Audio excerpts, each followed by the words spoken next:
Hey guys, it's Randy with Saturday Station Farm.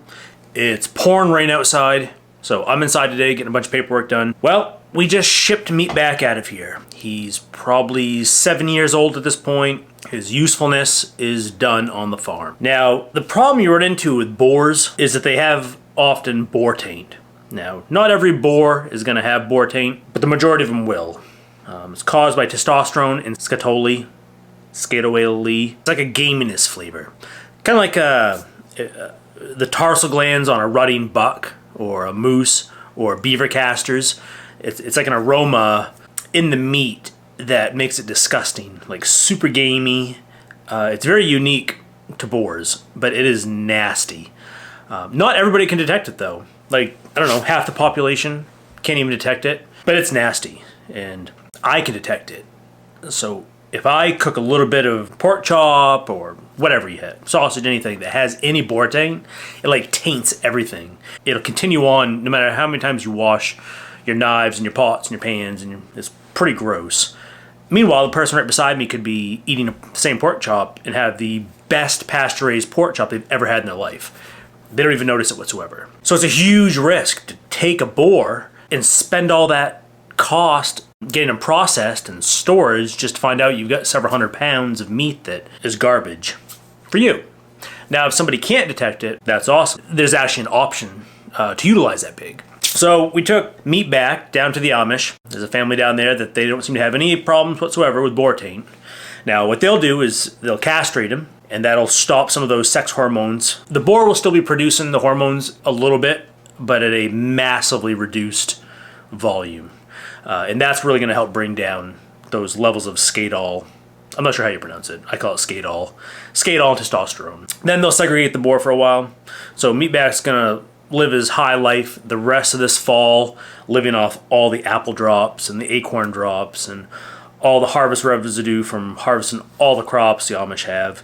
And he can fatten up and live happy. And then they'll process him. By then, most of any boar taintiness, and I can detect it. Like when he's breeding the sows, I can smell it. There's like this aroma when he's fired up and his pheromones are ripping. You can detect it. I can anyway. So by the holidays, it should have subsided to the point where it's not a big deal. And they can process him, feed the whole family. Now, Miles did tell me, he says, because I've tried a few times to salvage boars with no luck. I have not gone the full route of castrating them and segregating them, giving them time, a couple months for those hormones to dissipate in the system, and then trying them.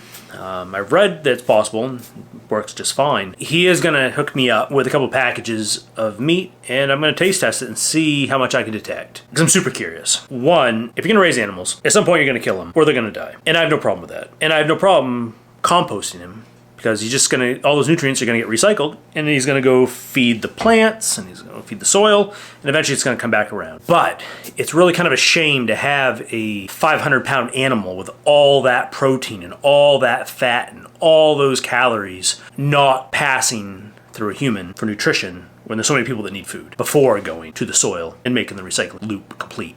So I'm super excited to see how this turns out. I'm super excited to just see and smell and taste how the meat is after meatback has been castrated and had a period of time where the hormones can drop. And also there's no sows around, so there's no other influence of sows that would arouse him and want to try to excite those pathways that would lead to an increase potentially of a rise in androgens, scatol, boar taint.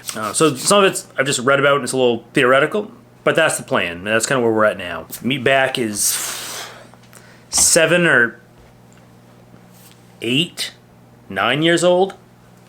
He came from a couple different farms before we got him. So he's an older boar, all right. Still super healthy, but his time here is done. And like Miles was saying, we probably could have got a couple more years out of him, but given some of the problems we've had with our sows this past spring, something's going on and we don't quite have our finger on the pulse of what that is just yet. We're gonna kind of scale back, find out what's going on, and then build back up. So meatback is out. Hopefully the process can reduce significantly or even eliminate boar taint, because if so, then that means now we have a marketable product that we're not just composting these boars when they're done. So that's pretty exciting. And there's lots of other options out there too, like vaccines and breeding for boar taint or breeding for the absence of boar taint.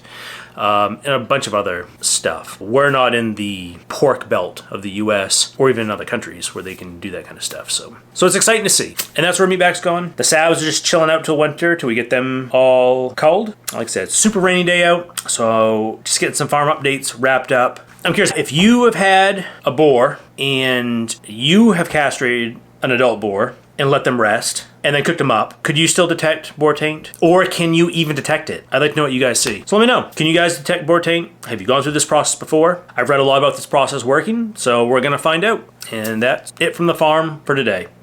All right, time to go do some other stuff. Thanks for watching, guys. See ya.